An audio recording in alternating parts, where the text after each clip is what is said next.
honest, I do not think that Bill C-21 in its present form will achieve its goal of improving public safety.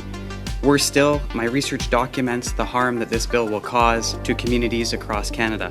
Indigenous people are disproportionately impacted by the criminal justice system and are also the most reliant on firearms for subsistence. Sport shooters contributed $2.6 billion to the Canadian economy in 2018.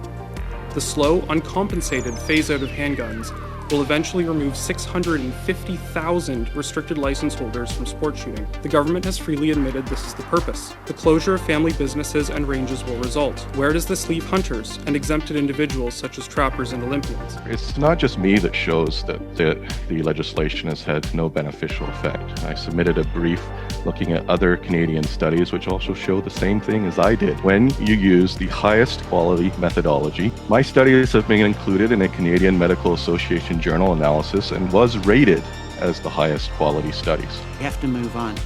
I'm sorry. Yeah, Mr. Chair, basically, I've just been slurred and I can't respond. But what problem is this legislation meant to solve? The data is unequivocal. Well over 90% of firearms seized in the commission of a crime or that are possessed unlawfully in Canada have been smuggled by organized crime from the United States. That should come as no surprise, since Canada adjoins the largest and most permissive gun market in the world. Almost anyone can acquire an array of handguns at a US gun show. This Liberal government came to power claiming it would engage in evidence-based decision-making. Instead, this bill amounts to decision-based evidence-seeking.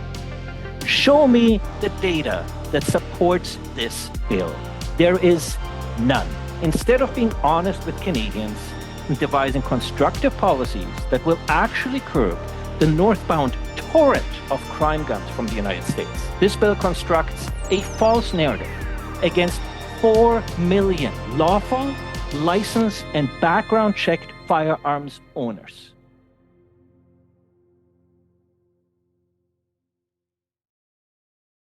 We have quorum and I declare this meeting in session.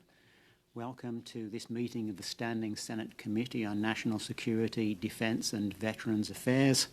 I'm Tony Dean, Senator representing Ontario and the chair of the committee, and I'm joined today by fellow committee members who will introduce themselves now, beginning with our Deputy Chair.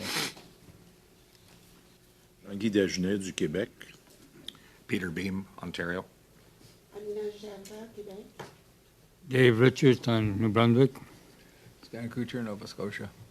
Welcome. Marty Deacon, Ontario. Hassan Yussuff, Ontario. Andrew Cardozo, Ontario. Donna Dasko, Senator from Ontario. Victor, Ontario. Senator Don Plett, Landmark, Manitoba. Sénateur Pierre-Hugues Boisvenu, Division de la Salle, Québec. Thank you, colleagues. And on my left is the committee's clerk, Ms. Erica Dupont. For those watching the session, we're continuing our study of Bill C-21, an act to amend certain acts and to make consequential amendments, all related to the question of the regulation of firearms in Canada. Today we will hear from two panels of academics, researchers and legal experts. In our first panel, we have the pleasure of welcoming Noah S. Schwartz, Assistant Professor at the Department of Political Science at the University of Fraser Valley, and Mr. Tim Thurley, Firearms Researcher and Policy Specialist. Thank you both for joining us today. We invite you to provide your opening remarks to be followed by questions from our members, and I remind you that you each have 5 minutes for your testimony. We begin today with Mr. Noah Schwartz. Mr. Schwartz, you may begin whenever you're ready. Welcome. Hello, everyone. Thank you so much for having me today. Bonjour à toutes et à tous. I've come here today all the way from Abbotsford, British Columbia, the traditional territory of the Stalo people, to talk about Bill C-21. I'll be frank and honest, I do not think that Bill C-21 in its present form will achieve its goal of improving public safety. Worse still, my research documents the harm that this bill will cause to communities across Canada. I'd like to focus my comments on two important areas of the bill. First, the prohibition on what the government has labeled assault-style firearms. The evidence from the scholarly literature, which I encourage you to review in the brief that my colleagues and I have submitted to this committee, speaks fairly clearly. There's very little support in the literature for a ban on assault-style weapons. Bans in other jurisdictions have failed to achieve their intended goals of reducing mass shootings and homicides. The simple fact is these firearms are rarely used in crimes and easily substituted for other weapons. Second, the freeze on handgun ownership is also unlikely to have an impact on gun crime in Canada. Handguns have been tightly regulated here since the 1930s. A variety of data sources, from police data to academic studies to government reports, have shown consistently that the vast majority of handguns showing up at crime scenes in this country are being smuggled illegally from the United States.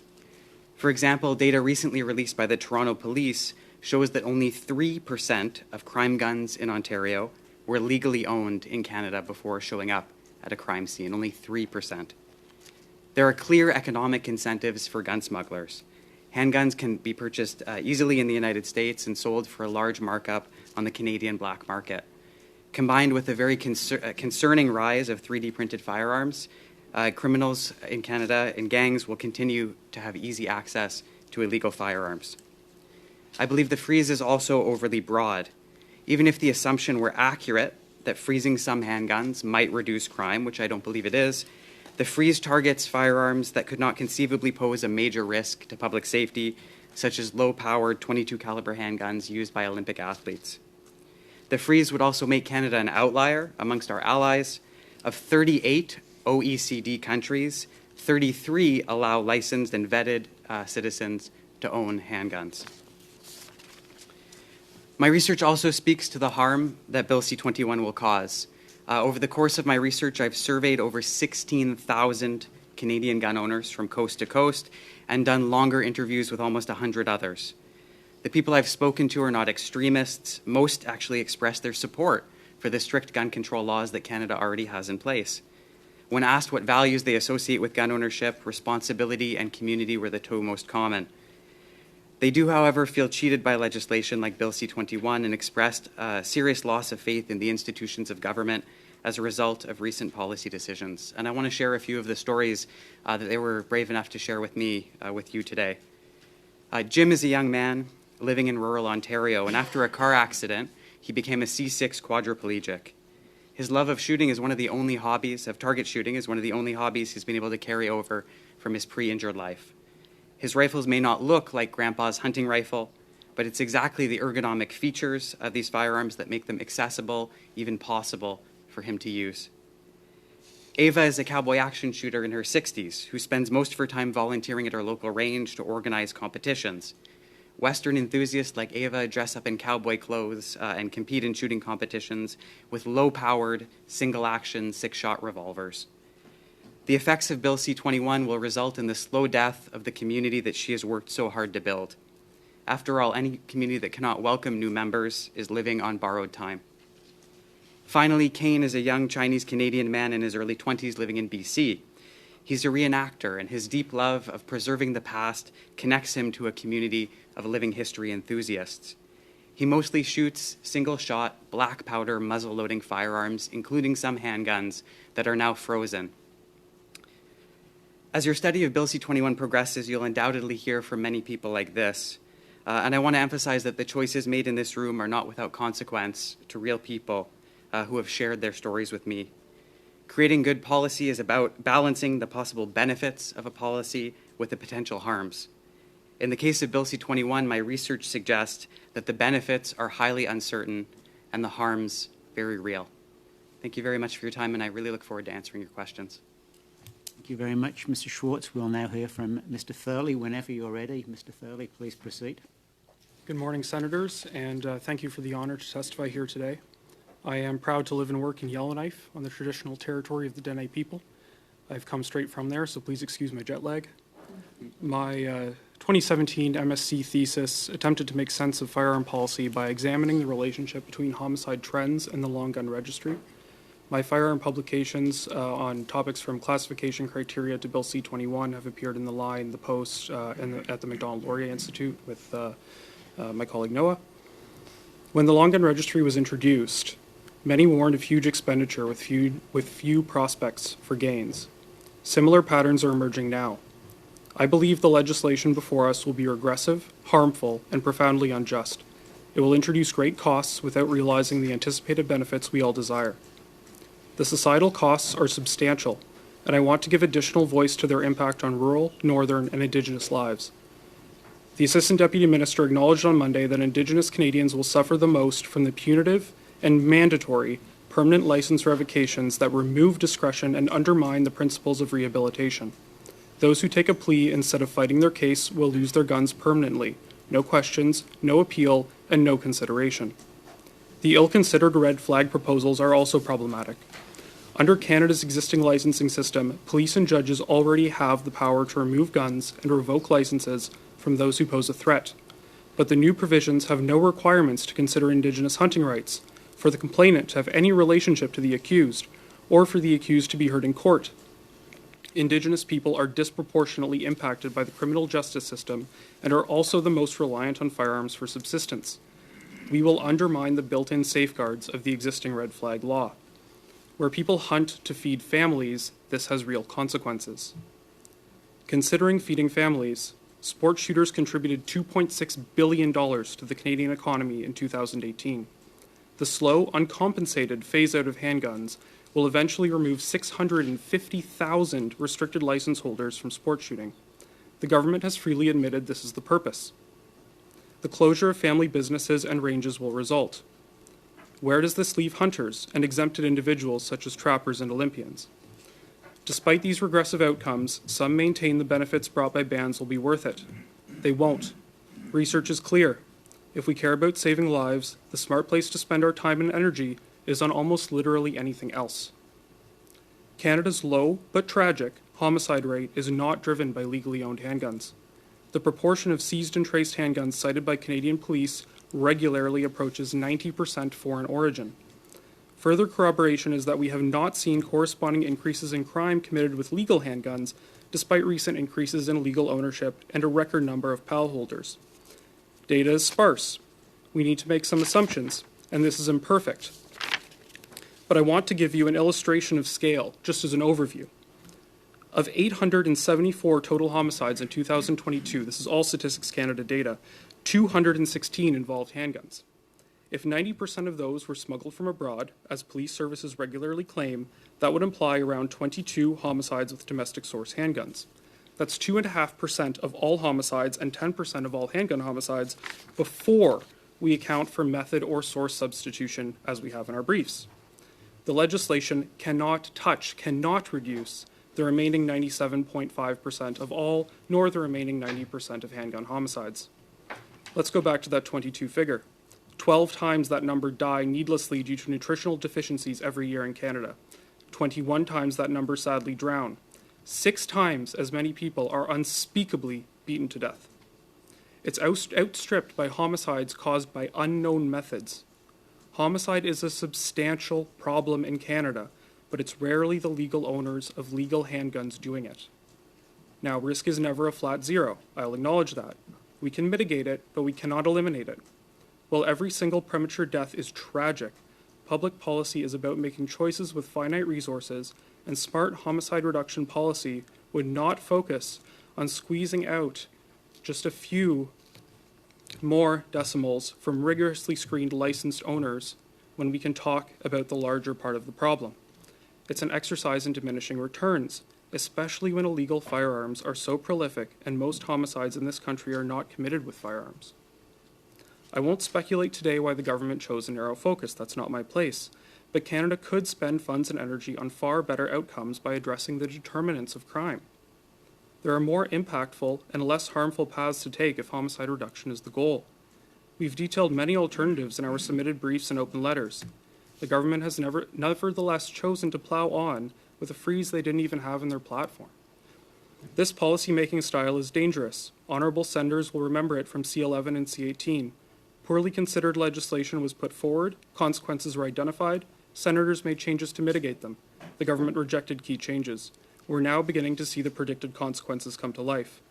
I encourage senators to treat Bill C-21 in the same way. Even its most well-intentioned provisions will hurt law-abiding citizens. It has damaged trust and undermined confidence in our existing gun control compromise. It deserves to be scrutinized, examined, and heavily amended, or rejected outright.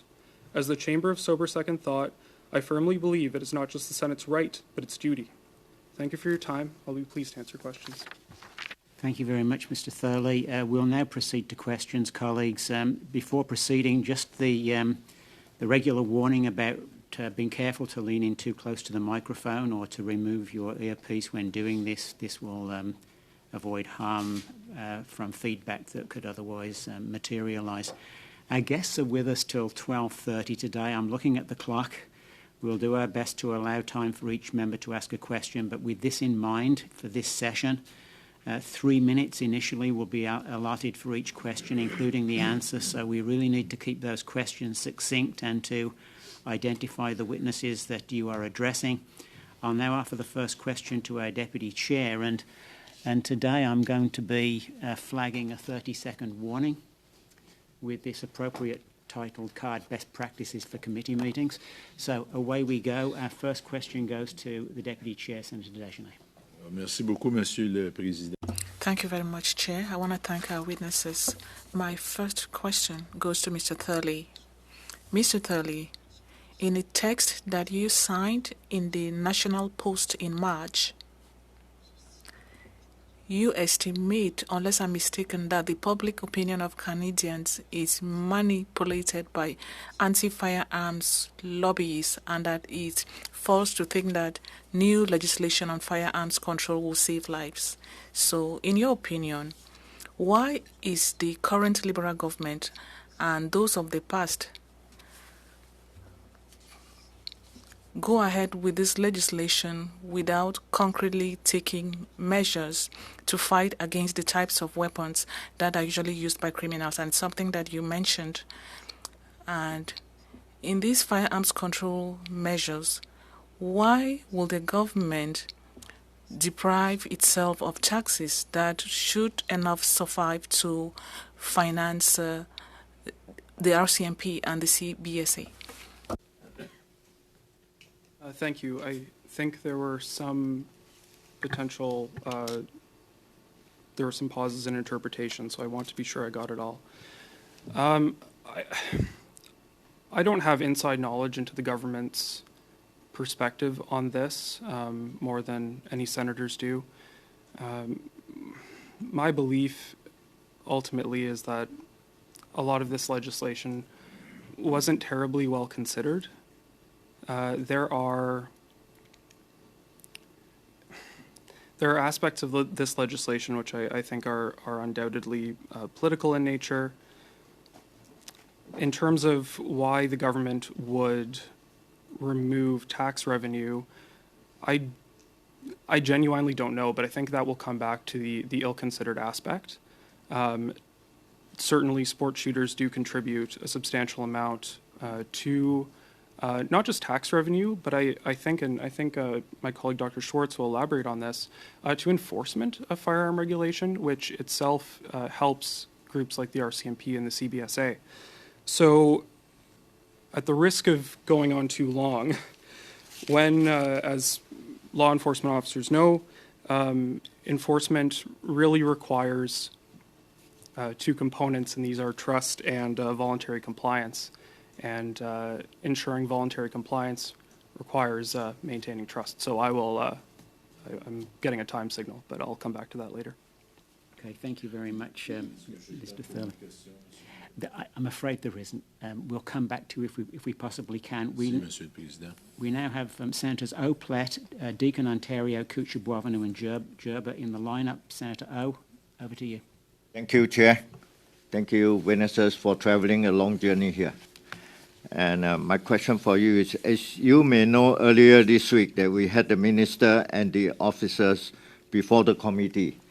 And one argument that was made by officers was this. Matthew Taylor, General Counsel and Director, Criminal Law Policy Section, Department of Justice Canada, and said that gang-related homicide involving firearms increased by 27% in 2021. Also, as you look at the number of firearms that we have traced through various tracing efforts, 69% of those firearms were deemed to have been illegally imported into into or manufactured here in Canada. Legal firearms that are in Canada are likely contributing to the pool of firearms that are being used in the gang-related and organized crime homicide. That is the government's argument that I cannot see how their statistics make that case. The witness is saying 69% of crime guns are either illegally imported or are manufactured in Canada. Perhaps the witness meant to say illegal imported, but either way, I'm not sure that what this statistic tell us. And am I understanding that this correctly, or what are your thoughts of this statistic, and what is their interpretation of them? Either one, both of you, please. Sure. I'm afraid I have to interrupt. We'll come back to you. Senators, it is with extraordinary sadness that we have learned this morning of the passing of our colleague, Senator Ian Shugart. This has been communicated by our Speaker. On behalf of the Senate of Canada, we extend sincere condolences to the Shugart family. And honourable senators and witnesses, please join me now in observing a minute of silence in honour of our lost colleague.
Thank you, colleagues. It's a very sad moment for all of us, so I appreciate it, and I thank you for participating in this today. I think Mr. Thurley was about to answer. Please proceed. Thank you for the question. I'm very sorry for the loss to his family and to all senators who knew him.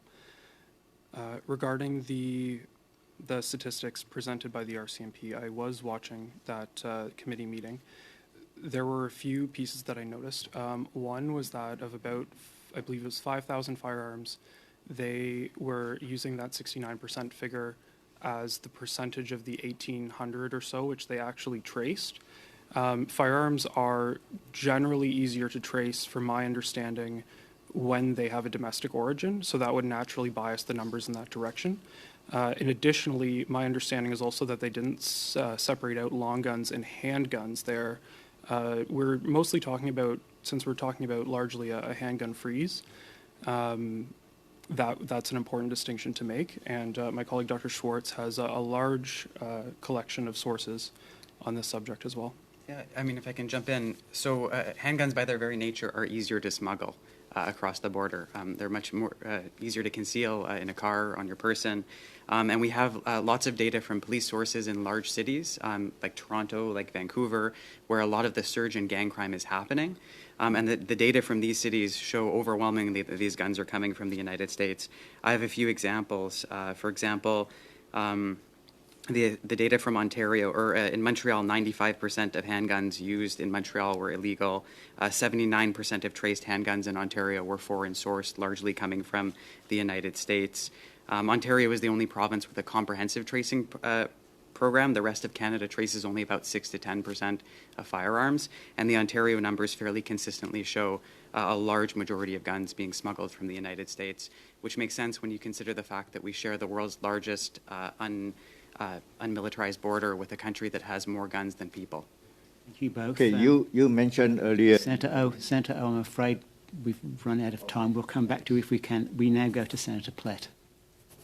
Thank you, Chair. I want to echo your comments with the sadness of passing of our very dear friend. My question is for either or both of the witnesses, and I'll read both of my questions for the sake of time here. In a letter sent by witnesses to senators, it has been argued that the red flag and non-discretionary license revocation provisions in the legislation will in fact not increase public safety and are vulnerable to abuses, especially against Indigenous and other marginalized populations. Could you elaborate on as to how Indigenous and marginalized populations might be impacted by these provisions? And then further, please, it has been suggested that these provisions should be struck from the bill. If the majority in this committee do not support striking that from the bill, do you see any other viable amendment, very briefly, that might make these provisions more reasonable? So Dr. Schwartz and then Mr. Thurley, please. Yeah, so my understanding of a variety of organizations have also commented on this, saying that Canada's existing laws surrounding removing firearms from the hands of a licensed owner who poses a danger, a threat to themselves or others, are already robust. This new change would allow for ex parte revocations, which means that an accusation could be made by someone who doesn't even know the person that they're accusing. They may have never met them in real life, and there would be no way for the accused to know who's making that accusation. We know that Indigenous people in Canada, we know that other marginalized groups are disproportionately targeted by the legal system and have a tougher time navigating the legal system, and that is why we believe that these could pose a threat to marginalized groups like Indigenous Canadians. Is there another amendment that could possibly be put in? I would strike that entirely. I don't believe it's necessary. The CFO already has the power to revoke licenses and remove firearms. This can actually be done without going through the judicial process. It also doesn't need to be through local police. It can be through a simple call to the Canadian Firearms Program. They have a hotline which, if anyone has called the 1-800 number, can essentially be immediately accessed. I think this is a really, really problematic series of amendments. The Mohawk Council have detailed this in their brief as well. Just to give a context, though, in the Northwest Territory, 60% of people have eaten country food, meaning hunted or fished, in the past 7 days. So if somebody, even if they end up getting their guns back after one of these ex parte applications is made, they might not have food for the year. This is a very, very, very serious thing in small and rural communities. Thank you. We now go to Senator Deacon, Ontario. Thank you. Thank you for being here today. And your empathy, our colleague would want us to continue doing this work, so we will carry on, and thank you for your responses thus far. And our time is tight. I'm going to come back to something around that we've heard a little bit about around the ghost guns, and particularly those that can be downloaded and printed. Well, there's no doubt there may be some difficulty in enforcing the law in this regard. I never found that to be a particularly compelling argument. Laws also discourage people from doing something. It makes sense to me that we would make owning and distributing the data that can be used to create an untraceable and in some cases undetectable firearm illegal. I can't envision any legitimate reason why someone would have that.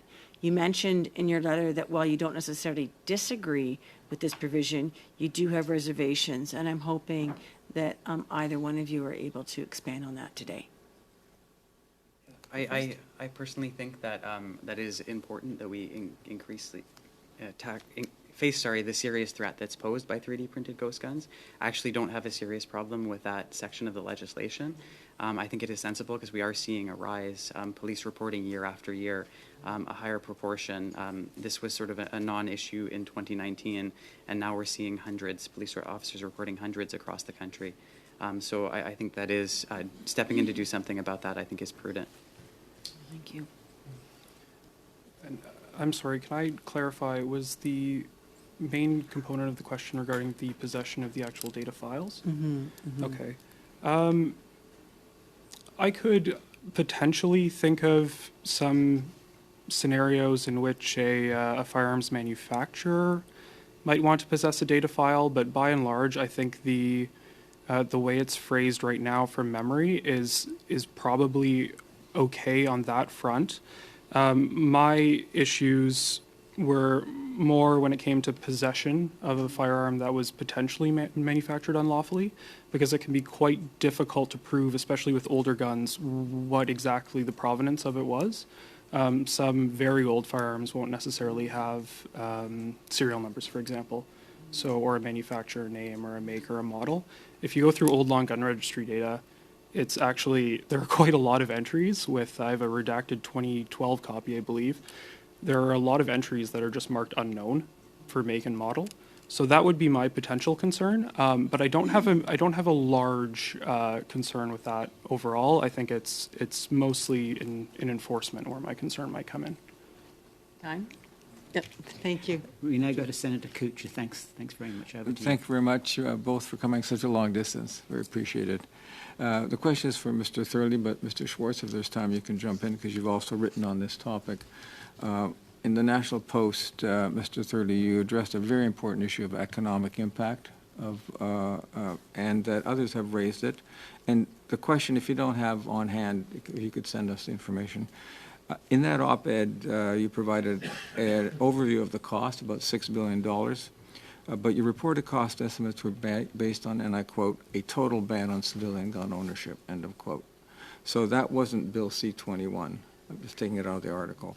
But it's a very, very important point. So I wonder if you could help us understand two things on the economics of this. The first thing, could you give us a comprehensive economic analysis of the projected negative economic impact of C-21? Who, how much, over what period of time? So the negative side of the ledger. And then could you also, as part of that economic analysis, help us understand the other side of the ledger, the cost of homicide and suicide, the life survival analysis from the life survival tables, and the healthcare cost estimate. So that would help us get a better understanding of this very important economic argument. Yeah. So there are a few components to that question. The first was that from my recollection, I didn't predicate my stats from the article in the National Post on a total ban. That was more regarding what the groups, the groups I was citing had said, but I was quoting two figures. First, the estimates for the buyback, and then second, the economic benefits brought by hunting and sport shooting from the Conference Board of Canada study in 2018. In terms of data sort of offsetting the net cost, so when we're talking about the positives and negatives of the balance sheet, that would be an extremely complex undertaking. It's something which I am seeking to work on, and I hope I will be able to in the future, but I have not had the resources to do that work for myself at the moment. I believe Dr. Schwartz might have some additions there as well. Yeah, I'm a political scientist, not an economist, but I know, speaking from the literature, for example, we know with firearms and suicide, for example, which you spoke about, that method substitution is often a serious problem. So there's no guarantee that removing a gun from that situation will mean, unfortunately, that individual won't find it. On the economic modeling, so that answer, I appreciate the answer, but that's not what the question was about. Right. Okay. Yeah, no, sorry, I so don't have those neither of you figures. have that data? Sorry, I do think that that question is rather of time. We now go to Senator Boisvenu, followed by Senators Gerba, Dasko, and Yussuff. Senator Boisvenu. Merci beaucoup, Monsieur le Président. Thank you, Mr. Chair. I would also like to extend to the family of our colleague sincere condolences. The government has always claimed that Bill C-21 is a response to the organized crime problem, particularly street gangs. The minister said that someone said it's not necessarily the case. Between 1979 and 2014, 15 years after adoption of the famous firearms regime, homicides using firearms were reduced by 30%. Between 95 and 2010, whereas we had a very rigorous register, regulation was only 25%. So after spending $2 billion, we've realized that this regime has had no impact on homicides. In your brief, you stated that one of the impacts of this bill will be the massive reduction of weapons that are used by our police officers for their practice because they have to comply with their requirements for their grade once a year, otherwise they can't carry weapons. Could you explain to us how this bill will have a negative impact on the training of our police officers when it comes to shooting? Thank you. It's a very good question. From what I understand, talking with sports shooters and people who have shooting ranges, most of their money comes from shooters who have handguns because they have to belong to a shooting range. And it provides a lot of money to shooting range owners so that they can survive. When it's difficult and more stringent, range, right? There's strict zoning restrictions. As cities increase, they are sort of being pushed out and they're having a tough time surviving. So they really rely on those memberships from restricted handgun owners. And as we know, for example, the Stittsville range in Ottawa is where the Ottawa police do their handgun training. Where I'm from in Abbotsford, the Abbotsford Fish and Game Club is where Abbey PD goes to do their handgun training. And so if these ranges are impacted severely financially, it could have an impact on space that police use for training. Thank you, Chair. Thank you. We now go to Senator Gerba. Merci, Monsieur le Président. Thank you, Mr. Chair. We are all very saddened by the death of our colleague, Honorable Ian Shugart. I'll ask my question in French. I think we all agree here on the importance of fighting against violence, intimate partner violence, particularly in cases where firearms are used. You and a group of academics tabled a brief in which you criticized some sections of this legislation, particularly emergency prohibition orders, the red flag provisions. Could you explain to us how this inclusion in the criminal code could be prejudicial and how the current provisions of Section 117 of the Criminal Code handles this very severe problem? That's an excellent question, Senator. Thank you very much. So in my view, first of all, I think it's important to note that these orders are effectively redundant. So right now, police have the authority to confiscate firearms from an individual who could pose a threat. They can do this. They don't need a warrant. They can do it without a warrant. All an individual needs to do is call the hotline, their local police service, explain their concern. The police can then investigate and come to their own conclusion. I think the new system is more difficult to use. I think this has been generally acknowledged by the government as they keep discussing why they want NGOs, how they want NGOs to be involved to help people navigate these. I note the Canadian Bar Association has called the existing laws, quote, sufficient and preferable to the proposed changes. I think because the complaints are anonymous, the court records are sealed, this system could be pretty vulnerable to false, trivial, or vexatious complaints made against high-profile individuals, even police officers and members of the military. And I think Indigenous Canadians who are already disproportionately involved in the justice system will have an especially difficult time navigating this process and attempting to get firearms back if they are unjustly taken. That's not to say that most complaints are vexatious. However, I am saying that there is a mechanism already to deal with the investigation process and remove firearms from dangerous individuals, and I think the new additions will be problematic. Thank you. Bang on time. We now go to Senator Dasko. Oh, thank you, Chair, and thank you to our witnesses for being here. I have a couple of questions. Mr. Thurley, you threw in a critique of Bills C11 and C18, so I'm wondering if perhaps you actually object to government involvement, government regulation in the lives of Canadians. Would that be your main motivation for throwing that into the discussion? And so is that where your main objection is, that you don't think that government should take action, tough action in many areas of social, economic life? No, on the contrary, I think there is a role for government. The question, I think, and my critique was more focused on perhaps both the scope and the consideration that was given, and then the government's response to the consideration that was given. So in terms of the principle, sometimes it's appropriate for the state to regulate, sometimes it isn't. I'm no anarchist, that's for sure. But in this case, I think what we're trying to show is not that this is an unregulated area, but rather that this is an appropriately regulated area.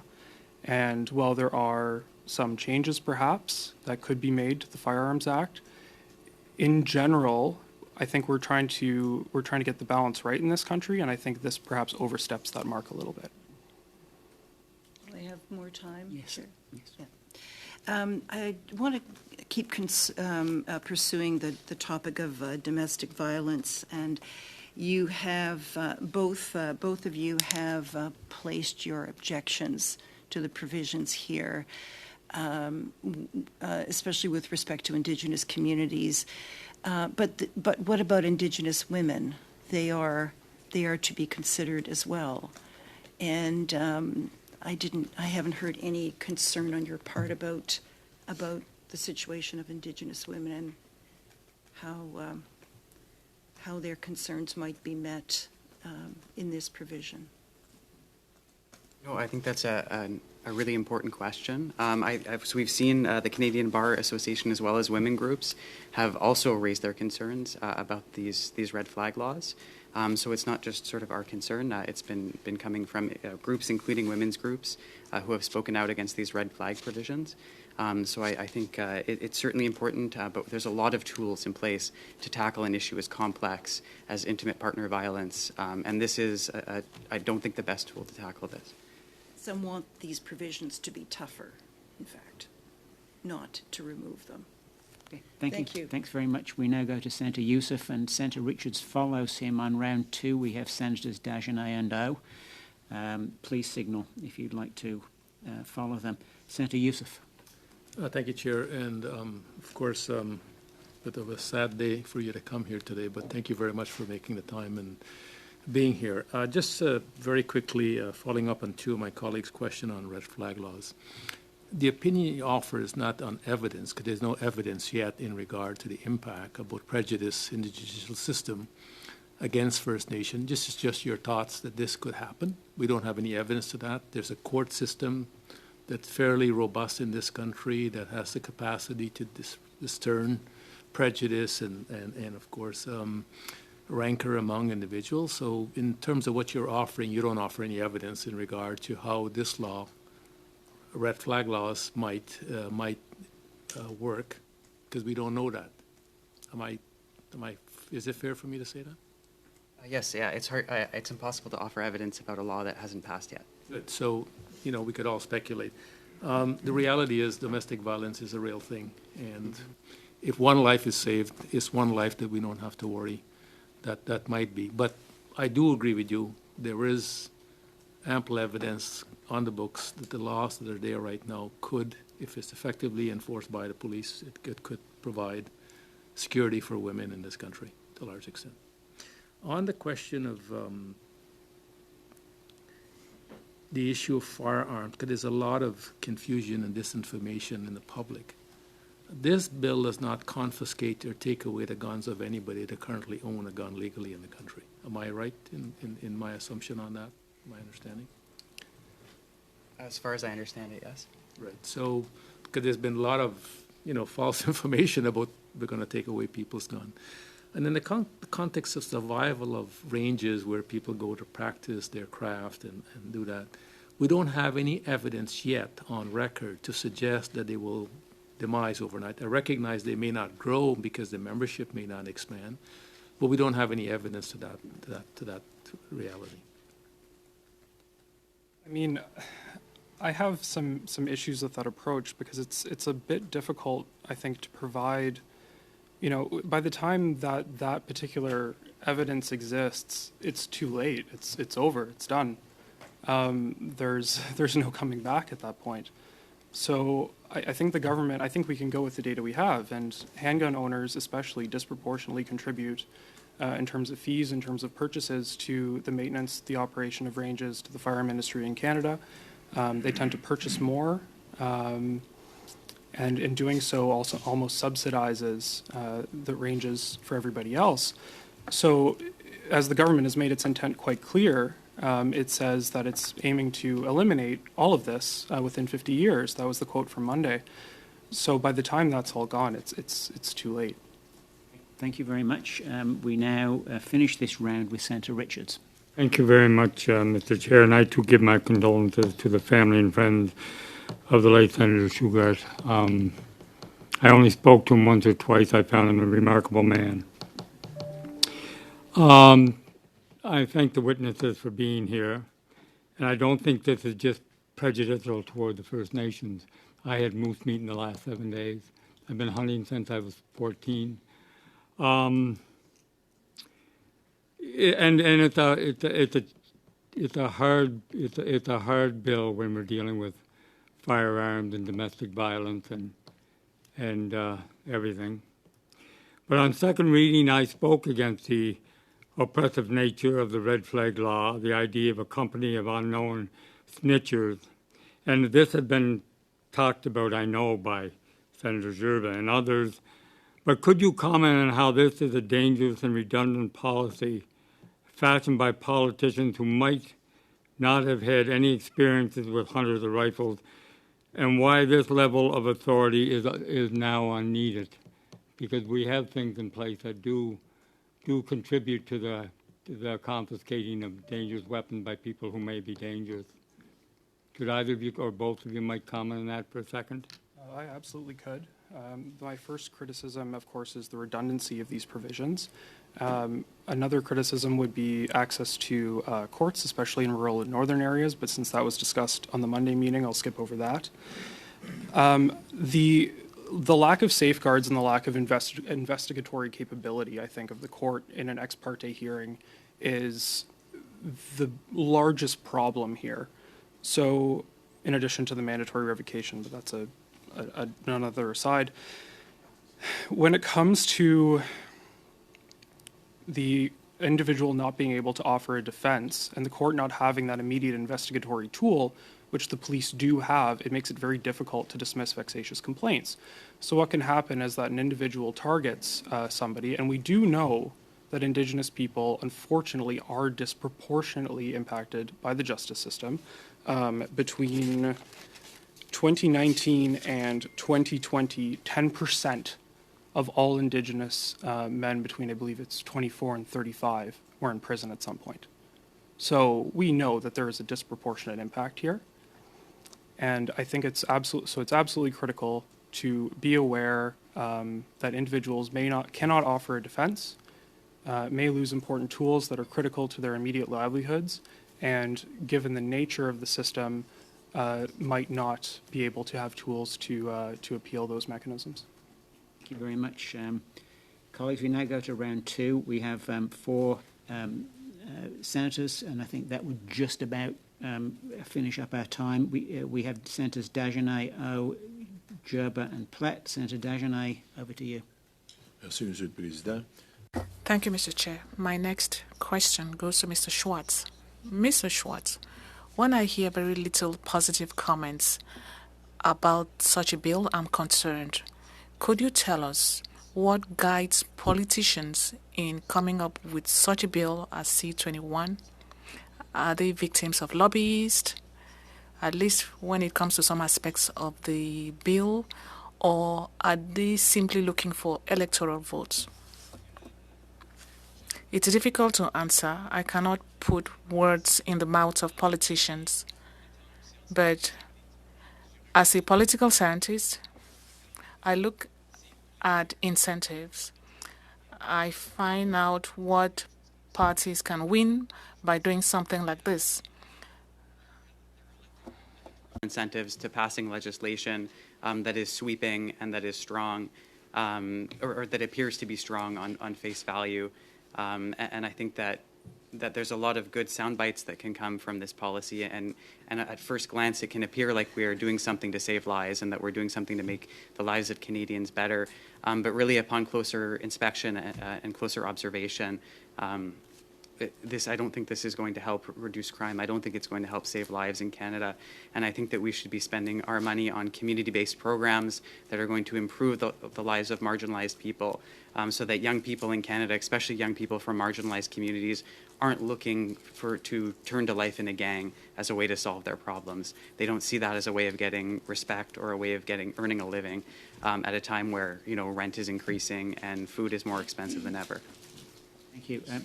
Colleagues, I was misreading the clock.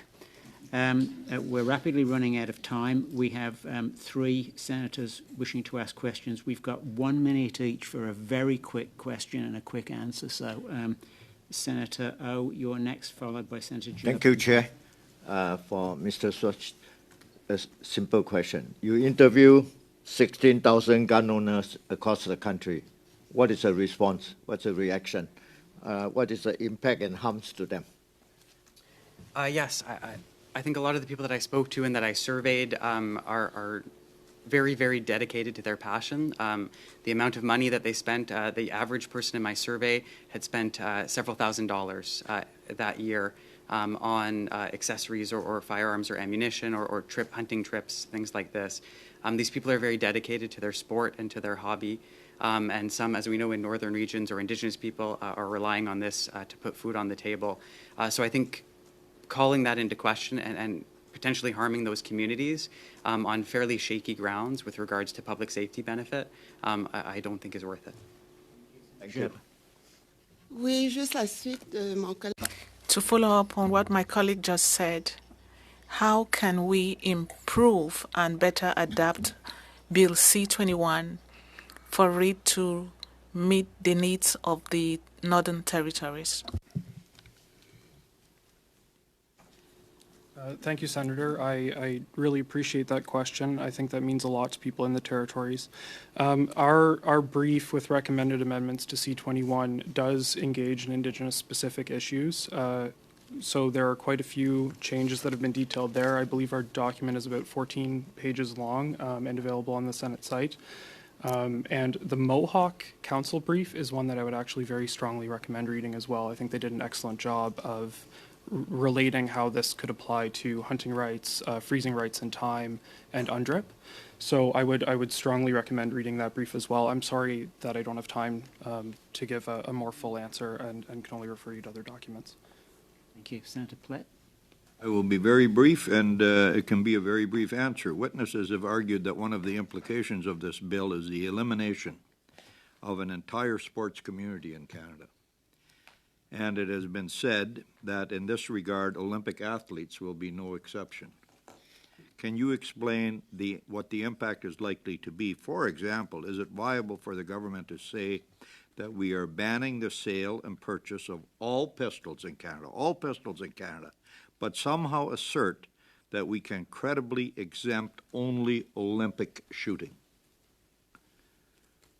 No, I think that this is going to have an impact, and I believe we've heard from Olympians saying that this is going to have an impact on them, both in terms of recruiting new people into the sport to sustain the program, in terms of having competitors to practice against before the Olympics, in terms of sourcing their equipment. This will have a significant impact, from what I've heard, on Olympic athletes. Thank you very much. Thank you, Chair. Thank you very much, Senator Plett. Mr. Schwartz and Mr. Thurley, we thank you sincerely for the evidence and advice you've brought to us today. It has been very helpful. You've seen the interest around the room in the work that you do and the writing that you've done and research. and we especially thank you for making the effort to travel large distances to do this with us today. It's great to see you in person. So we're grateful for that, and we wish you both safe travels home. And with that, colleagues, we will suspend briefly to bring in the next panel. We'll now continue with our next panel. For those tuning into today's meeting, we're exploring Bill C-21, an act to amend certain acts and to make certain consequential amendments, all related to the regulation of firearms in Canada. For this next hour, we have the pleasure of welcoming, both by video conference, Mr. Christian Leuprecht, Professor at the Department of Political Science and Economics at the Royal Military College of Canada, and Dr. Caillin Langmann, Assistant Program Director and Competence Committee Chair at the Department of Medicine at McMaster University. Thank you both for joining us today. We now invite you to provide your opening remarks, to be followed by questions from our members. I remind you that you each have 5 minutes for your testimony, and we will begin with Mr. Leuprecht. Whenever you are ready, please proceed. Monsieur le Président, je vous remercie. Thank you, Mr. Chair. Thank you for this invitation. Which is situated on the traditional territory of the Anishinaabe, Huron-Wendat, and Haudenosaunee peoples. I direct a large empirical research program on global illicit flows. I've published on firearms policy. I'm a member of the Kingston Police Services Board, although I do not speak for the board, but I do not have a firearms license or certificate. The proposed legislation amounts to a creeping total ban on handguns. In effect, it replicates Section 12601 of the Firearms Act. Introduced by a previous Liberal government, this section prohibited previously restricted firearms with a barrel length of 105 millimeters or less that shoot calibers of certain types of calibers of ammunition. In April 2005, that amendment imposed a prohibition on firearms that had previously only been restricted. So we have a track record of its impact over the past 18 and a half years. Firearms that fall under 12.6 can no longer be sold. They cannot even be passed down as an inheritance. This has had the following effect. It depressed the value of collector firearms because there's no longer a market for these firearms, and it has amounted to imposing a slow-moving outright bans on firearms under 12.6. The draft legislation before you applies the same logic to all handguns. In reality, it imposes an eventual ban on all private, lawful ownership of handguns. Current owners will be grandfathered, but under this legislation, handguns could no longer be acquired by or sold to individuals or inherited by a licensed heir. But what problem is this legislation meant to solve? The data is unequivocal. Well over 90% of firearms seized in the commission of a crime or that are possessed unlawfully in Canada have been smuggled by organized crime from the United States. That should come as no surprise, since Canada adjoins the largest and most permissive gun market in the world. Almost anyone can acquire an array of handguns at a US gun show. This Liberal government came to power claiming it would engage in evidence-based decision-making. Instead, this bill amounts to decision-based evidence-seeking. Show me the data that supports this bill. There is none. Instead of being honest with Canadians and devising constructive policies that will actually curb the northbound torrent of crime guns from the United States, this bill constructs a false narrative against 4 million lawful, licensed, and background-checked firearms owners. With the exception of sensible new powers in the case of intimate partner violence or CBSA, this bill will do just about nothing to curb the rampant gun crime in Canada. However, it does ensure that only criminals will possess handguns. This is hardly reassuring for a government that has made it largely impossible to hold criminals on bail, even after multiple breaches of conditions, free once again to re-victimize law-abiding citizens. This legislation is a cynical ploy to polarize Canadian society by leveraging firearms as a wedge issue ahead of the next federal election. But that is par for the course for this government, with its robust track record of putting boutique electoral priorities ahead of the national interest. In over 20 years of studying public safety and national security across democratic countries, I have never seen a bill with this great a disconnect between its supposed means and ends. Any parliamentarian who votes in favor of this bill is going on record as disdaining evidence, supporting derision, fanning polarization, encouraging disinformation, and wasting scarce public resources on policy measures that miss their intended target. This bill does next to nothing to make the Canadian public any safer. It will neither solve nor prevent a single crime. Je vous remercie. Thank you. Correct. And finally, our last witness today is Dr. Caillin Langmann. You may proceed when you are ready, Dr. Langmann. Thank you for letting me present my research regarding Canadian firearms legislation and its association with homicide, spousal homicide, mass homicide, and suicide in Canada. I'm an assistant professor of medicine and emergency physician as well. I serve as an academic peer reviewer in the areas of firearms control and have 4 peer-reviewed publications on legislation and the effects of homicide and suicide in Canada. The relevance of my research regarding C-21. I demonstrated previous bans in the 1990s of a large number of semi-automatic rifles and handguns had no effect on homicide or suicide rates. Since 2003, the number of owned restricted firearms has doubled from 572,000 to 1.2 million. However, the rate of overall firearm homicide has not increased, nor has the rate of homicide by handguns. In the 1990s, legislation prohibited over 550,000 firearms, including military-style firearms and handguns. However, research has demonstrated that there was no statistically significant benefit on homicide, spousal homicide, or mass homicide rates. Restrictions on magazine capacity in 1994 was not associated with decreases in homicide or mass homicide rates, as well as red flag laws in the 1990s also had no associated benefit in terms of spousal homicide rates. Other jurisdictions, such as Australia and England, have also applied significant controls to handguns and semi-automatic rifles, with no statistically significant changes in homicide rates. Studies from the United States examining assault weapon bans also reveal no significant benefit. Blau et al. 2016 and Siegel 2020 found that these legislations were not associated with a decrease in victims.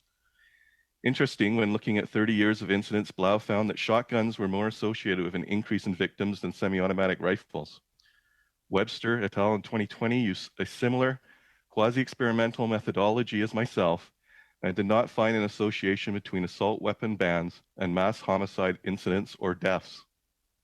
In summary, the evidence so far demonstrates that the proposed handgun and semi-automatic rifle bans will have no associated reduction in homicide rates or mass homicide rates. Methods that have been shown to be more effective in reducing firearms homicides involve targeting the demand side of firearms prevalence in criminal activity. As demonstrated by StatsCan, a significant percentage of firearms homicide involves gang violence, up to 50% that we know of. The evidence suggests that you need to act early to reduce youth involvement in gangs. A research report by Public Safety Canada in 2012 gathered evidence from programs operating in Canada to reduce youth gang participation and demonstrated beneficial effects in the ranges of 50% reduction in participation in gangs. The likely billions of dollars spent to confiscate firearms from legal firearms owners would probably be better spent on youth diversion and gang reduction programs, as well as programs in terms of suicide reduction and women's programs for leaving at homes at risk. Thank you for your time. Mr. Chair, I'd also like to add that I'm not speaking as the Director of Emergency Medicine Program at McMaster here. I don't know how that got on the Senate information, but I'm speaking as an Assistant Clinical Professor of Medicine at McMaster. Thanks very much for that clarification, Dr. Langmann, and thank you for your statement today. Colleagues, we'll now proceed to questions. We have to finish at 1:30 p.m. and as with the last panel, we will limit each question, including the answer, to 4 minutes. Please keep questions succinct and identify the person you're addressing the question to. I offer the first question to our Deputy Chair, Senator Dagenais, and I have Senators Boisvenu, Deacon, Ontario, O and Kutcher on the list currently. Over to you, Senator Dagenais. Merci, Monsieur le Président. Thank you, Mr. Chair. My first question is for Mr. Langmann. Mr. Langmann, when we are talking about firearms control, Canadian politicians generally legislate towards popular requests after things that are covered by the media, like the Polytechnic issue, killings in Quebec, or the Nova Scotia killings. In your research, you've talked about the reduction in firearms homicides over the past 50 years, which are not attributed to firearms. In your opinion, is it because the laws are poorly targeted, or would you say that irrespective of the laws that are adopted by the government, it's impossible to absolutely prevent such crimes? I'd say it's probably multifactorial. Number one, there's a high amount of substitution in terms of firearms acquisition. So as my colleague mentioned, a lot of firearms are obtained from the United States or from legal sources. And more we're seeing them produced at home or in many factories illegally. In terms of background checks and screening, there may be some work there in terms of making it more rigorous, and that is ensuring that it's actually being done. It may be that some people are slipping through because their background references are not checked. There's no way of performing studies in that regard, as that kind of data is unavailable. So that may be an area of focus, though it's probable that there will be no benefit in regards to that, as people can simply choose a reference or lie on their application if they need to. It's very difficult to predict who is going to commit an illegal act. You can use some background behavior as a prediction, but I do psychiatry all the time, and even predicting this is extremely difficult. There are no models to use. There's no clinical decision tools to use that will accurately predict this. The best we can probably use is the already existing prohibitions on ownership. And the question is whether those are actually followed up by the people placing the restrictions. So our probation officers following up on these prohibitions is going to be very difficult to follow that up, of course. But that's probably where you could get most of your benefit. The other place you could probably get most of your benefit is by reducing the number of youths that are getting involved in gangs early before they get deeply involved, and you're unable to get them out of that situation, and they're causing these types of crimes. And there's some good studies on that as well. Sorry to interrupt. We have to move on. Yes, Senator Boisvenu, followed by Senator Deacon, Ontario. Senator Boisvenu. Merci beaucoup, Monsieur le Président. Thank you, Mr. Chair. My question goes to Mr. Leuprecht. You have made a very direct assertion at the beginning of your presentation, saying that this bill veils the real intention of government to go towards a total abolition of firearms in Canada. Could you please explain your reasoning that I share, I must say? The logic is looking at what has happened over time. If you look at amendments to Section 12 that was implemented in 2005, which led to the elimination of some firearms, and there's the expansion of this approach and logic, which over time seeks to eliminate firearms possession, because even if you were to inherit a firearm, you do not have the right to inherit the firearm. So over time, if this bill is adopted, firearms will be eliminated. Mr. Langmann, you said that all the measures that have been taken in Canada over 30 years have had no impact in reducing homicides. I said a while ago that homicides were strongly reduced without the register than with the register. Now we're going to spend $1 billion in addition to the $2 billion already spent in 2015, which had no impact. This additional $1 billion that will be spent, do you think this will be the main consequence of concentrating firearms in the hands of criminals in Canada? Sure about the translation, but the $1 billion spent will not go towards reducing any homicides or suicides in this country that will be measurable. And it's not just my research that demonstrates that, it's research from Australia as well. Australia went through this actual process where they banned a significant type of number of firearms, or 600,000 semi-automatic and pistols.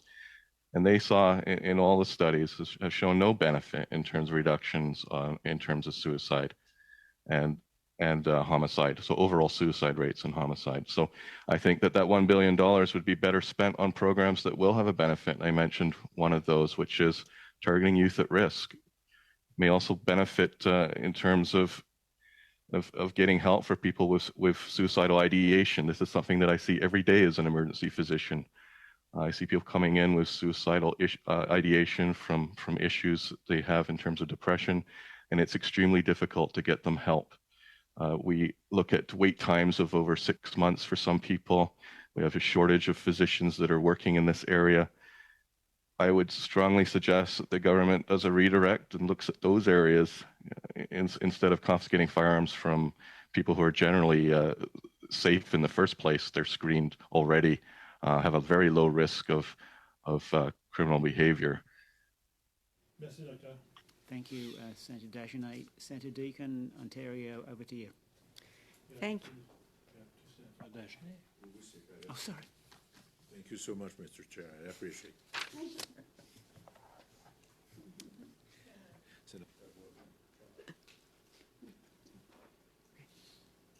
Okay. Me?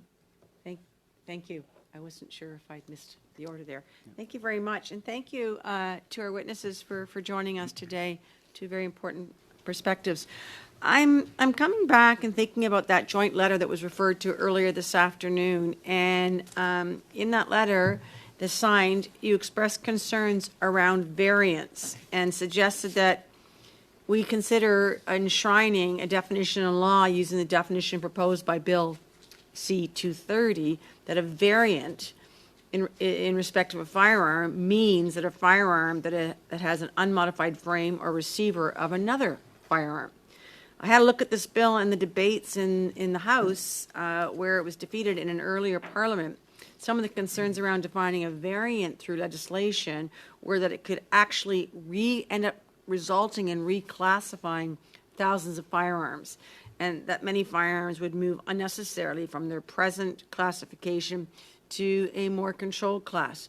In other cases, it could put more dangerous guns on the market. So I'm wondering why, in fact, through this letter, you do not share these concerns.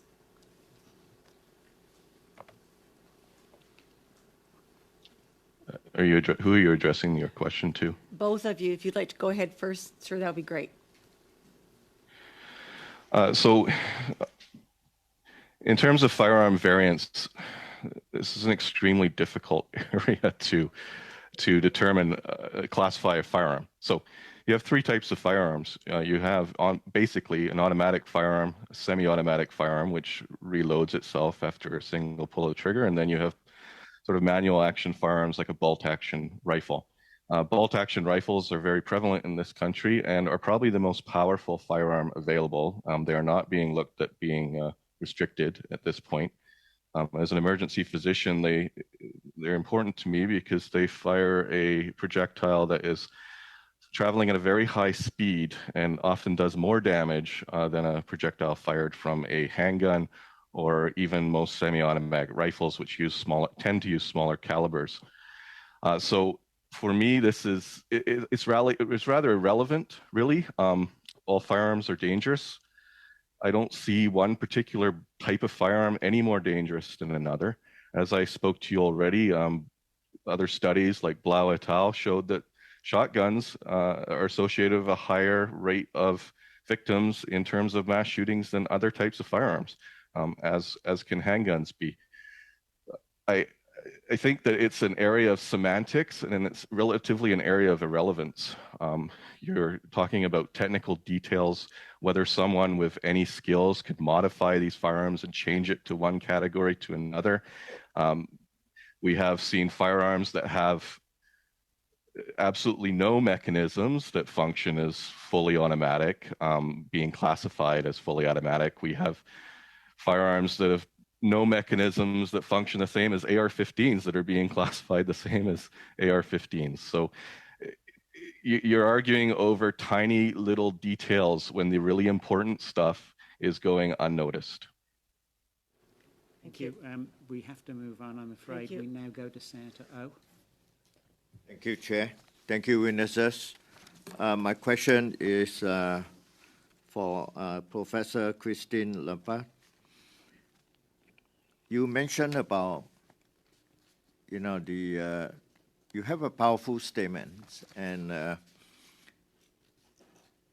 for licensed people who owns a gun under the house and, equip nothing on the handgun. I just wondering what happened, if this bill is passed. So what happened to the value of the guns, and how can you get rid of it? Can you still sell it to someone, or can you sell it overseas? Or, who is going to bear the loss of all this value and property of the, can you tell us that? Well, in effect, it'll have the same effect as 12.6 had, which is will vastly diminish the value of any of these firearms because the transactions, the transactions will effectively be prohibited. And so you've essentially reduced the market for these firearms. And there's many collector, for instance, handguns that would be captured under this that, for instance, have significant value. So that's sort of one consideration, certainly to keep in mind. So can they turn to government and say, you buy all my properties, all my collections? Well, I suppose government could try to put a value on this, but like as with many things that people collect, they collect them not primarily for the value that this collection that it has, but because people collect things for sentimental and a whole host of other reasons. So you're essentially telling people that because you like particular types of firearms, many of which are never actually even fired because they're too old and precious, but you have to give them up and you can't collect these anymore because we don't value what you cherish in terms of collecting. Do we do this in other areas where people collect mementos? Yeah. Do you believe that the government should put more funds and money into young gang violence, to take care of, better laws and more enforcement on the gang violence? So it turns out, Senator, today my new book with the University of Michigan Press on the Canada-US border is being published, Security, Cooperation, Governance. And certainly there are many opportunities here for us to work closely, very closely with our colleagues in the United States. In many cases, ATF is our closest partner in identifying key sourcing of firearms into Canada. And yes, reducing culture. A lot of guns is around culture. This is what the legislation is essentially about. The legislation says that we don't want any sort of a culture associated with guns in Canada. And so in the same way, we can put money into reducing the gun culture that in certain sub-communities within Canada, where simply owning a gun, or what's known as packing, is simply part of the culture. I have also seen CBC documentary that people walking over the Quebec border between US and Canada, and we bag full of handguns. And do you think we should tighten up more on the border crossing? Well, look, given the length of the border, I think any enforcement at the border is not going to be particularly useful. We ultimately need intelligence. We need to reduce the demand side within this country, in particular in communities that are at high risk, such as that communities that gravitate towards gangs. I don't think putting more money at enforcement at the actual border, but I think the significant opportunities exist for intelligence cooperation, in particular with our partners in the United States, that are not actively being harnessed. Thank you. Thank you. Mr. Leuprecht. We go to Senator Kutcher next, followed by Senators Gerba, Yussuff, and Cardozo. Senator Kutcher. Thank you very much. This question is to Dr. Langmann, and I apologize that it's quite long and complicated, and so I'm going to read it because it's about precision and research. As you are aware, a recent Ontario study has showed that 2/3 of firearm-related deaths are from suicide, and that 70% of all gun-related deaths in Canada are suicides. And this is clearly not from criminal activity. 2016 to 2020, about 2,700 men in Canada died from firearm suicide. A prospective U.S. study of 26 million people showed that males who owned handguns were 8 times more likely to die by suicide, females 35 times more likely. Public health axiom is having access to lethal means as the primary cause for death by suicide. A Harvard University School of Public Health, in their summary of evidence, disagrees with your testimony. Quote, states with more key firearm laws had fewer firearm homicides, fewer firearm suicides, after controlling for poverty, unemployment, education, race, and non-firearm violence-related death, end quote. That's like hanging. They also noted, quote, some gun policy evaluations are designed to ensure that no effect will be found, end quote.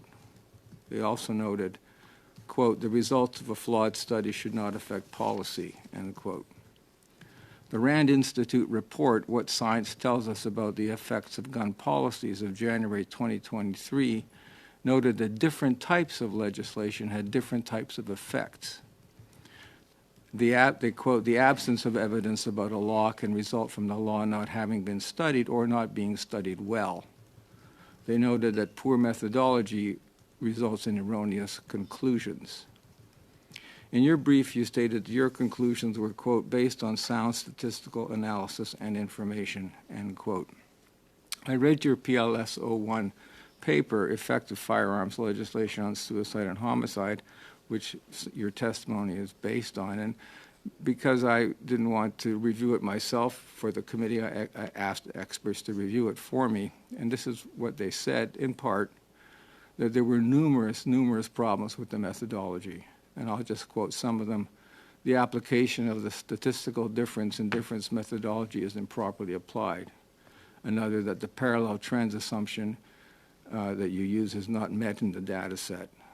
Another, that the stable unit treatment value assumption is also violated. They do point out, and senators will see this because I'll be circulating all this information to senators, in Figure 1 in your paper, you show a clear decrease in suicide by firearms for both males and females from 1980 to 2016.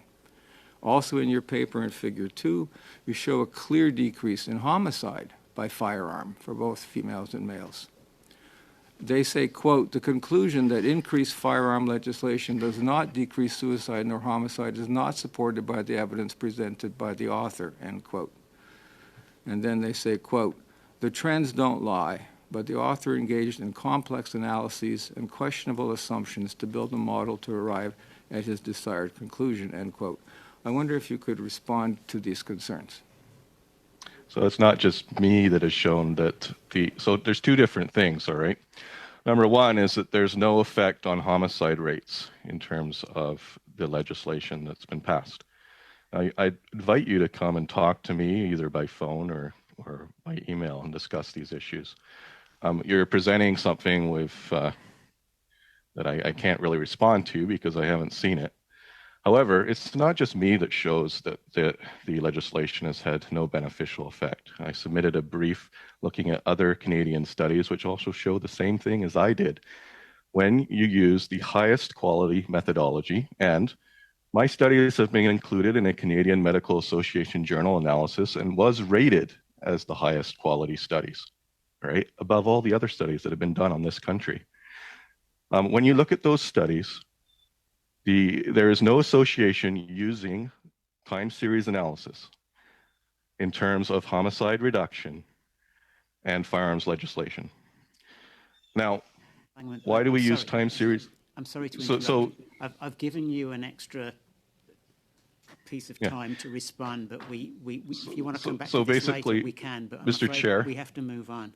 I'm sorry. Mr. Chair, basically, I've just been slurred and I can't respond.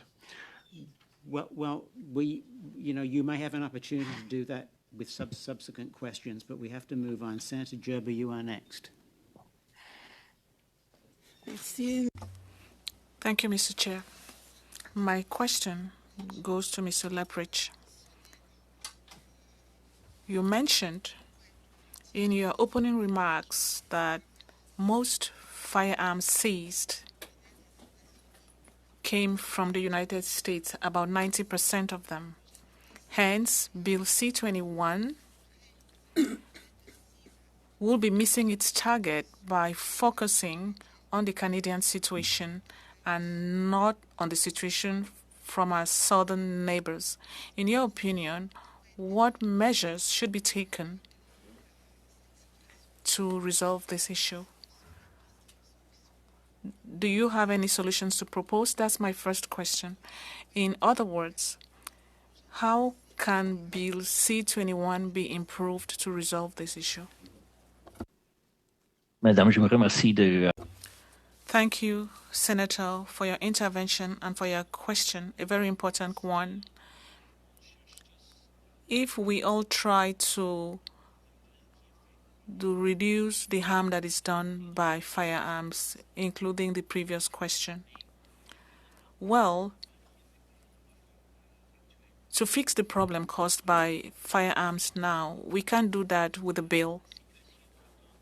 The situation that leads to the situation, the fact that we are neighbors with the United States, individual dynamics are not issues that can be resolved with legislation, but we could resolve them using public policies and proper investments that we have available to us.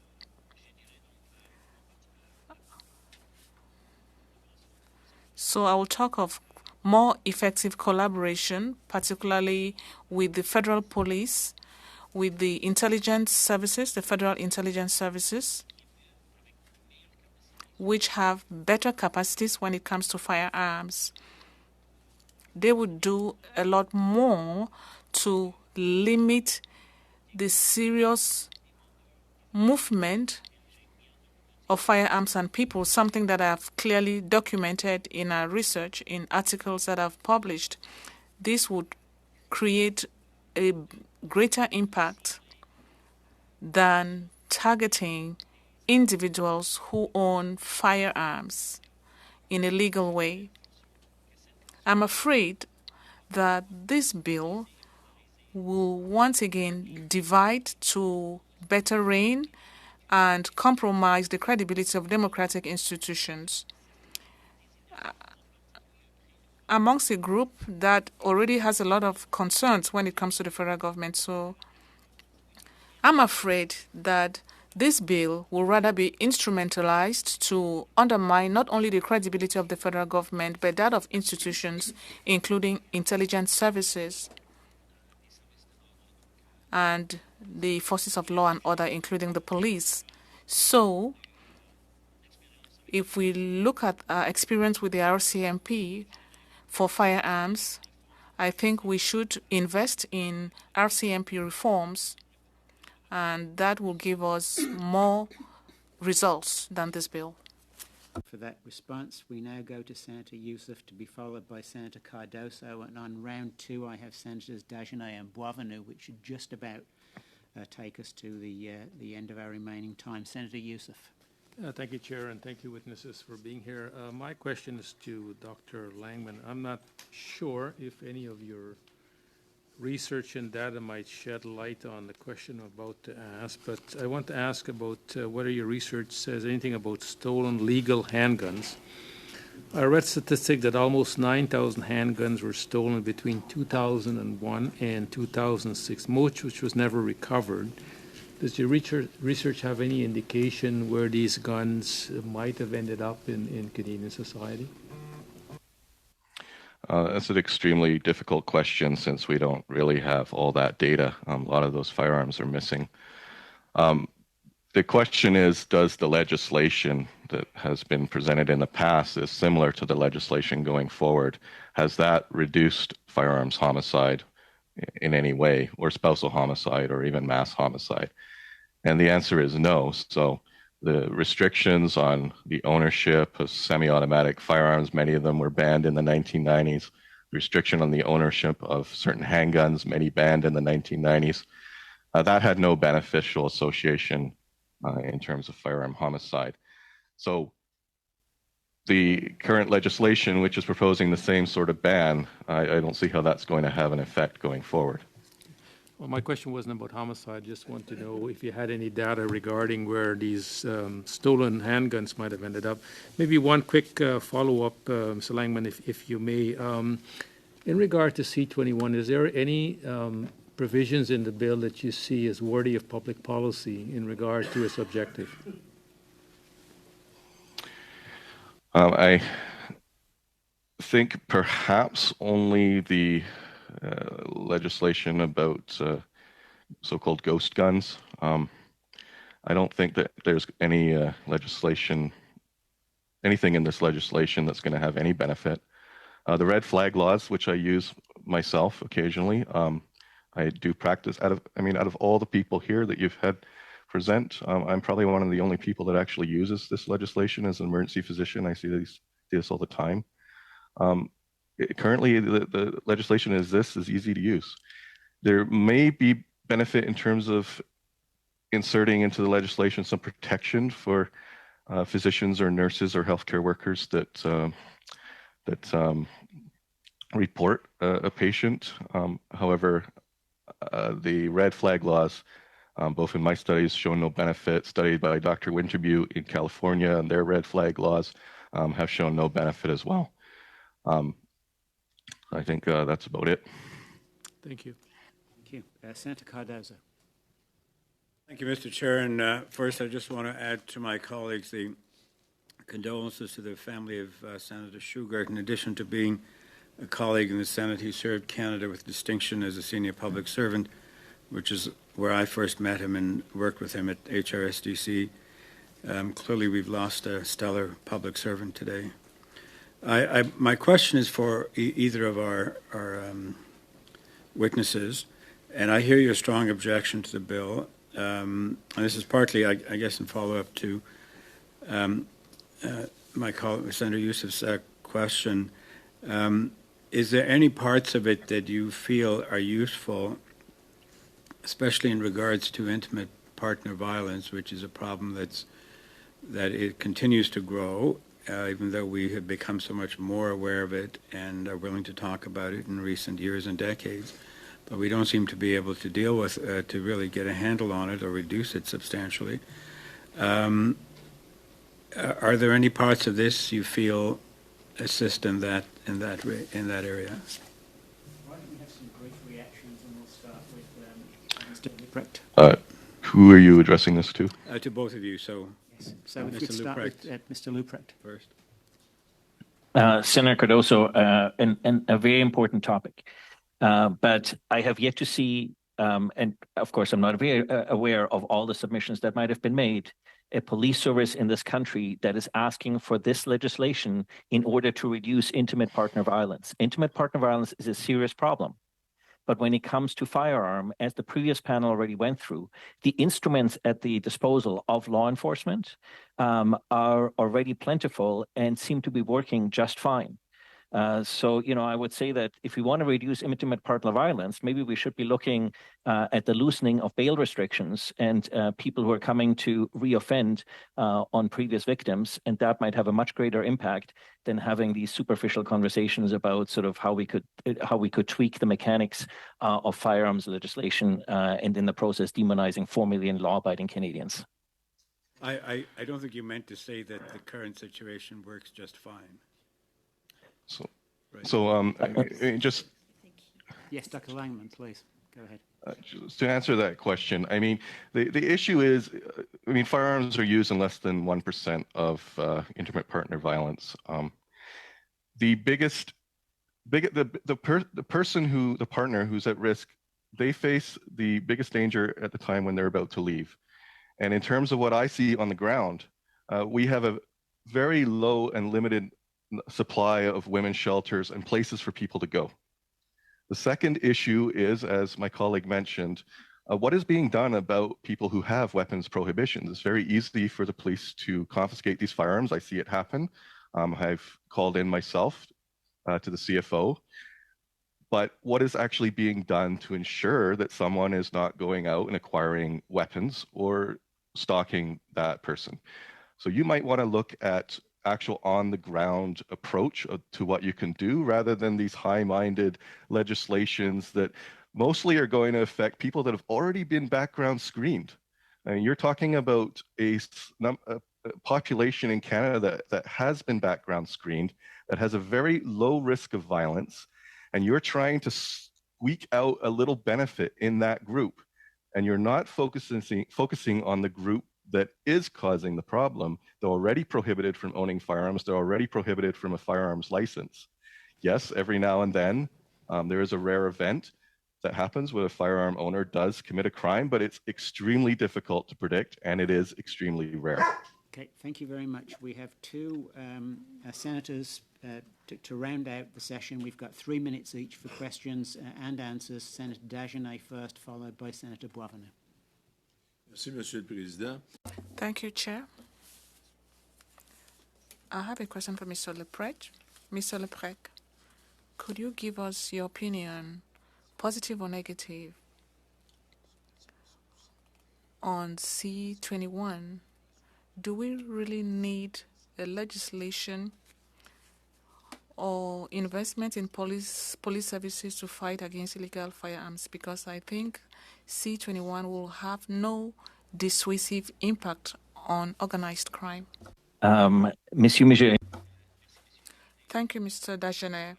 Just to clarify, with Senator Cardozo, what I wanted to say is that instruments at the disposal of the police seem to be working, but the consequences that my colleague mentioned, we have many areas where the government could invest to keep people safer.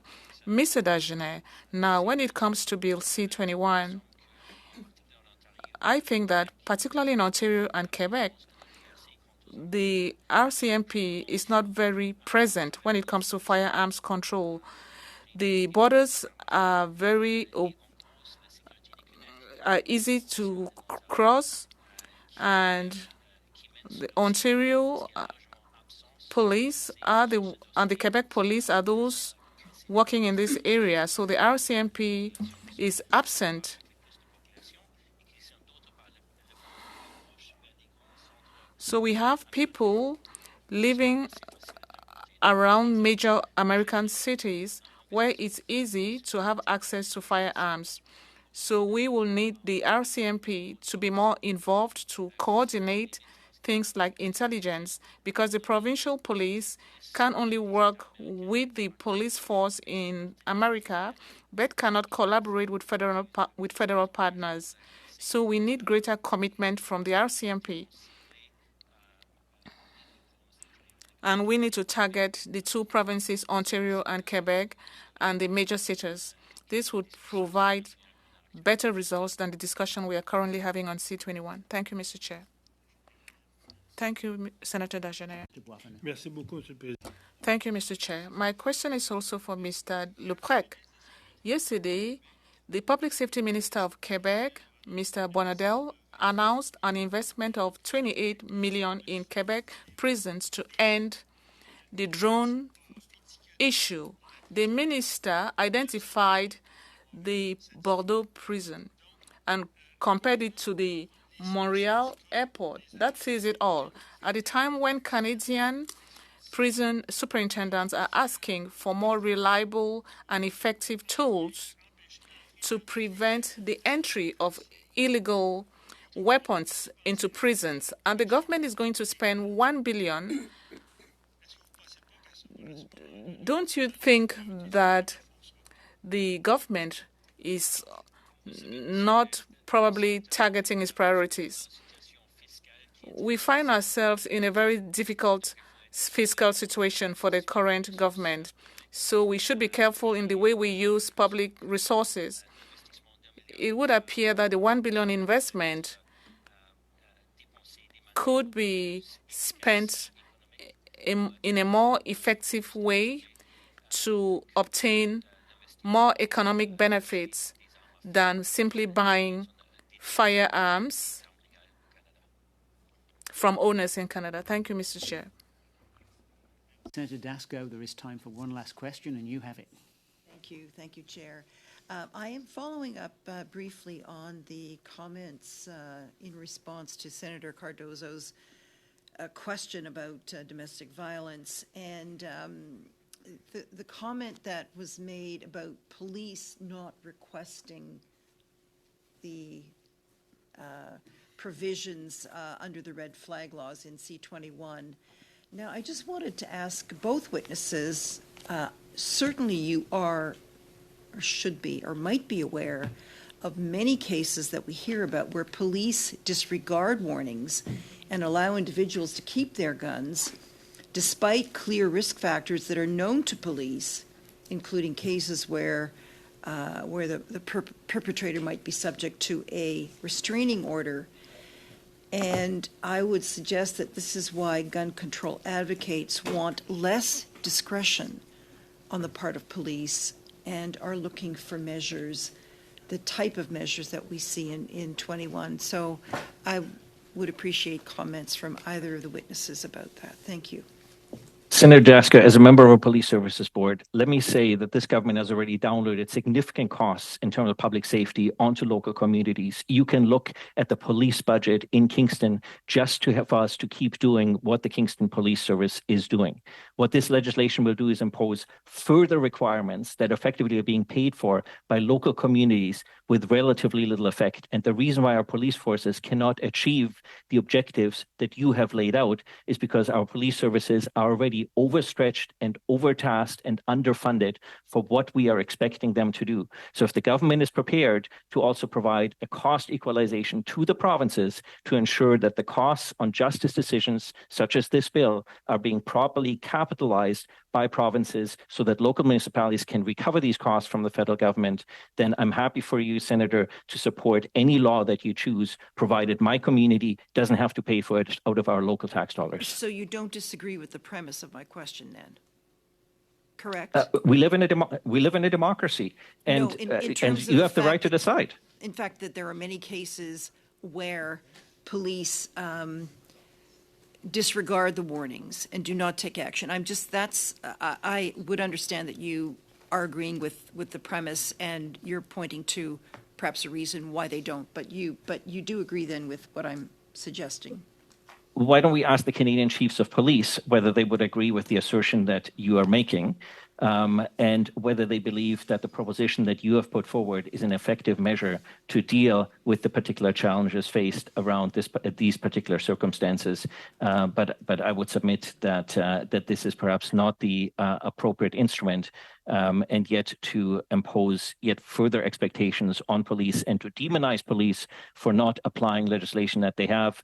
Senator Dasko, all the police officers that I know do their absolute best every day under the most difficult circumstances, and this government has made it more difficult for them to do their job. So to say that police are not doing their job is not acceptable, Senator Dasko. Demonizing police, thank you. We will leave it at that. Colleagues, this brings us to the end of our panel. I'd like to extend our sincere thanks to Mr. Leuprecht and Dr. Langmann, we greatly appreciate your contributions here today, and this is an important issue, and you've helped us considerably as we move forward. So thank you for that, and we wish you both well, and we appreciate your work. Thanks.